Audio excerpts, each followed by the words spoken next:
Hey, gorgeous people. Happy Monday morning, October 27th.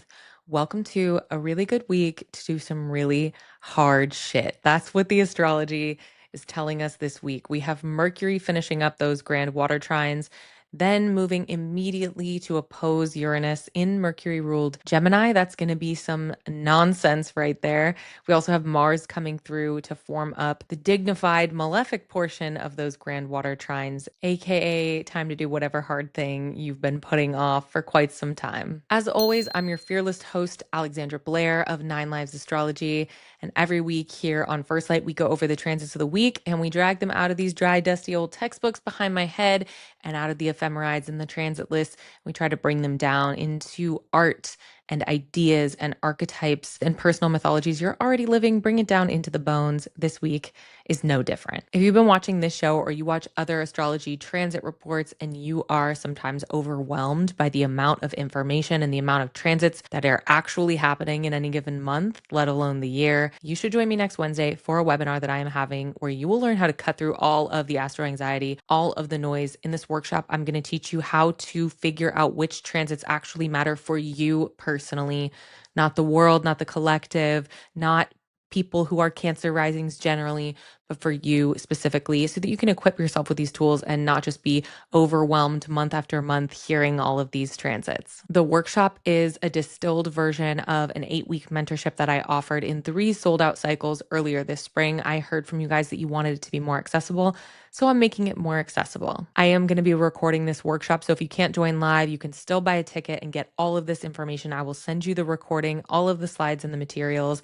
It's $44 to join me, and there's a link in the description. Of course, if you want a more personalized touch, you can also book a one-on-one reading with me. I'm currently booking for the end of November. And around this time of year, my books fill up really fast with people looking for year ahead insights. So make sure that you bite that bullet if the time feels right. And episode 2 of Astro Weirdos is live. In that, I interview my awesome producer, Liz Manuel. Liz and I talked about times in our life where we've been absolutely down in the dumps, some of the darkest times of our lives, and the albums, the music specifically, that really spoke to us and got us out of those really dark places. We did something kind of cool, and we looked at the transits that were affecting us when we were in these dark spots. And then we cast natal charts for the albums and we compared the synastry between our charts and the natal charts and our charts and the transits. And we looked at all kinds of stuff. It's a really cool episode. And we had a lot of fun talking about depressing shit, recording it. So go check that out. All right, some of my favorite comments from last week. In my video about how to find your Time Lord, Virginia 531 says, Saturn is my Time Lord for the 2nd year in a row, 10th house perfection year, and my Saturn transits have been huge. I already have a very strong Saturn natally in my 10th. Not sure how to work with Saturn, though everything I read online says not to. Yeah, no offense to randos online on the internet saying don't work with Saturn.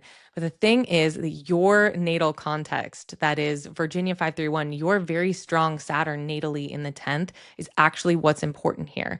Because that strong Saturn signature is baked into your natal chart, you have walked every day of your life with Saturn. So definitely don't let some random person on the internet tell you to be afraid of Saturn. You know Saturn's influence and you've walked hand in hand with him your whole life. In terms of working with Saturn, you can start as simple or get as edgy as you want. And yeah, the malefics are malefic, but I would not be afraid about working in a devotional or archetypal way with Saturn, particularly if you know you already have a strong Saturn signature. Some of my favorite ways to work with Saturn are on Saturn's day of Saturday. I will regularly create a list of things that I really, really don't fucking want to do. And I will do them all as a devotional act to Saturn.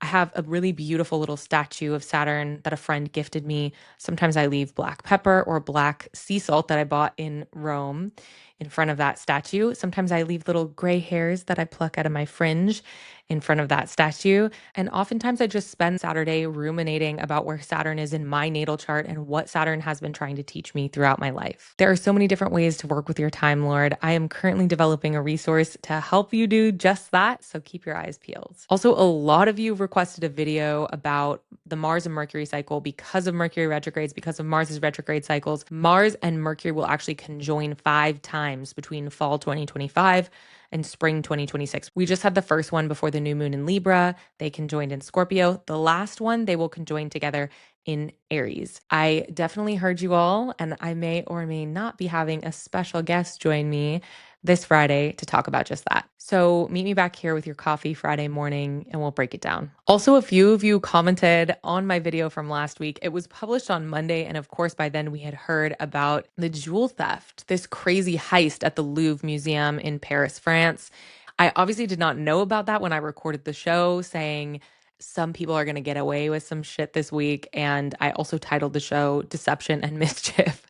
So you got to love when the astrology lines up pretty clearly with the day's headlines.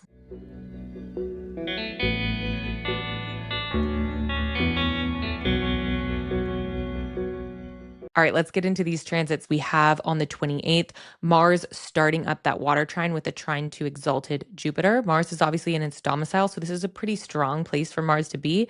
That's not always positive. A strong Mars, depending on your relationship to Mars, might be a little bit spicy this week. We also have Mercury finishing up its turn through the water trines by making that formal trine to Neptune, although it's been in there kind of for a few days. And when Mercury slides into Sagittarius, it will immediately oppose Uranus at 0 degrees of Gemini.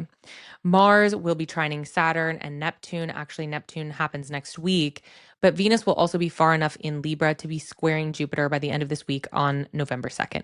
And the moon, for her part this week, moves from Capricorn through to Aries, which is kind of interesting because she's moving through Pluto in Aquarius, she's moving through Saturn and Neptune in Pisces, all the way down into Aries. So this week, the first thing I want to talk about is this Mercury into Sagittarius opposing Uranus. It really feels like there are different layers to our reality this week. It's almost like we are intellectually one place, but our spirit is in a different place, but our body is in a different state. Our intuition, our longing, our knowing, a lot of these different pieces of us seem to be walking different paths this week. It was kind of reminding me of the movie Labyrinth, which I will trip over myself at any opportunity to bring up David Bowie for any reason. But this is really capturing the spirit of Mercury in Sagittarius, which is Mercury in the sign of its detriment, and Uranus in Gemini being hosted by that Mercury in detriment.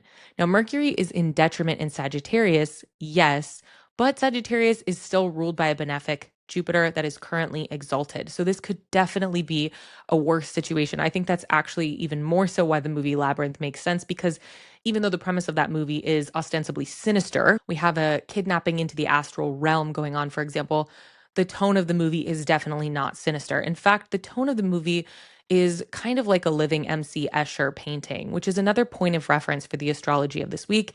And some of the sets on Labyrinth were directly inspired by MC Escher. But this movie, I think, is a great reference point because Mercury is so detail oriented, it's so fast, and Sagittarius is so vision oriented. It's so expansive, and Jupiter can honestly be quite slow moving. In the movie, Sarah obviously is trying to rescue the babe with the power. She is traveling through this labyrinth that really is kind of a landscape that mimics her inner reality. There's riddles, illusions, twists, plot turns, obviously. But in the end, the thing that really disrupts the Goblin King's power is her saying simply, "You have no power over me," which is quite a little Mercury and Sagittarius thing to say. If you have placements at 0 degrees Gemini or Sagittarius, or maybe if you have placements in early Aquarius or Libra, this could be an interesting little transit. It really ushers us into this period where Mars comes into the water trines. Now, this is a choose your own adventure transit, and it is all going to depend on your natal relationship to Mars. So in the comments earlier, we talked about one commenter's relationship to her natal Saturn. I want you guys this week to think about your natal relationship to Mars. When you're listening to astrology shows just like this one, it can be really tempting to believe that you do not have the tools that you need to determine whether you have a positive or negative relationship with a planet. And I'm here to tell you that that's not true, because for most friends, clients, people at bars that I read charts for, what we can do is I can simply ask you the question, how do you relate to martial topics and themes? And that's a question I want you guys to ask yourself. Do you find that martial topics and themes irritate you? Do they piss you off? Does it make you angry? Do they hurt you? Do they make you excited? Does it turn you on?